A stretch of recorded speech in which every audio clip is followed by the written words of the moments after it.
Are you working? Good. Okay. So, I was gonna say something and then my computer froze and now it's all messed up and now I don't remember anything.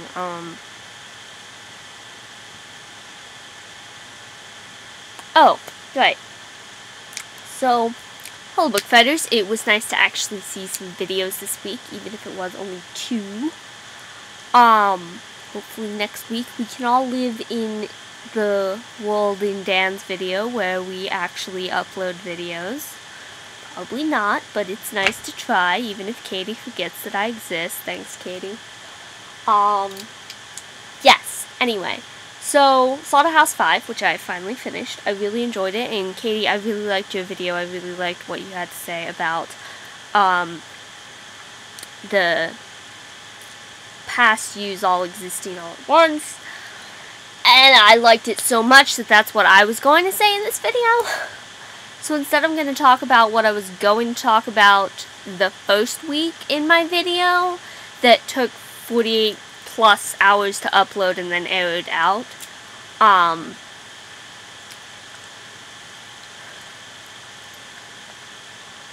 Yeah. So, one of my favorite quotes in the entire book, actually probably my very favorite quote in the book is, let me get it up here a second. Billy was guided by dread in the lack of dread. Dread told him when to stop. Lack of it told him when to move again. He stopped. And I really like that quote because it really kind of said a lot about my life and how things have turned out. So I thought what I'd do is kind of like what Katie did. Instead of really, I agree, this is a really hard book to talk about. And it made me think of something that I haven't really talked about much on this channel, except just to mention, oh yeah, by the way, it happened. So, those of you, my transfer. Those of you that have been watching since the original Book Fighters know that I used to go to an art school in San Francisco. And I ended up transferring and moved back to Pennsylvania with my parents to study English. And largely that happened because of Book Fighters, because when I was in high school, I was in gen ed classes. I was told by my principal that I was too stupid to take geometry and chemistry. I just kind of barely floated by in any class except for my art classes, which I did really, really well in. And I kind of felt like, even though I enjoyed academic study, I felt like I wasn't good enough at it, and I couldn't really do anything with it. But then when Book Fighters started, and I started actually being around people that are really intelligent and serious about literature, and they were taking the things that I said seriously, I just felt a lot of respect in general for the ideas that I had, so I felt like maybe I could actually do this. So it was kind of before I was held in the same place by dread of what could happen. What would happen if I ended up just completely switching and changing and giving up on the fairly sure plan. I mean, I was okay. I could have gotten a job. Not a great job.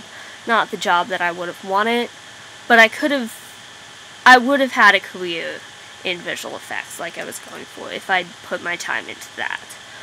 But the dread of that turning out badly kept me from doing anything else for 3 years, which is a really long time when you consider that I was living in San Francisco and paying everything with student loans, and it got really, really expensive. So, yeah. It was also a pretty long time for my GPA, because with art school, your GPA tends to be shitty if you're not, like, amazing, which I wasn't. So now that's why I'm at community college and not at a regular university yet, although hopefully I'm applying in the next couple of days.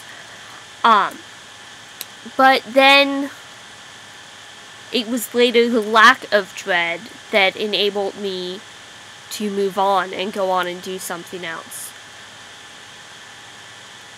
And I really, really liked that quote. And when I read it, I was sitting at my friend's house, and this was actually the night before I turned 22. And I was having a bad night. I was kind of dreading my birthday. Though, yeah. And I kind of just didn't want to move forward with my life at that point. And so I read this line, dread and the lack of dread. And I realized that you kind of don't really need to feel good about where you are to move forward. You just need to not dread the future.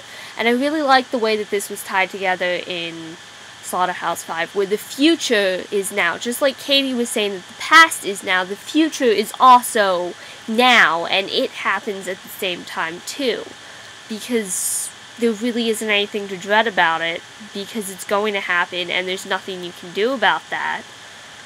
And you're probably going to be okay, and even if you aren't okay, you'll still be okay, because you're going to die eventually. So, I really enjoyed that. It's late, I want to keep this video short, so Dan, I will see you on Monday.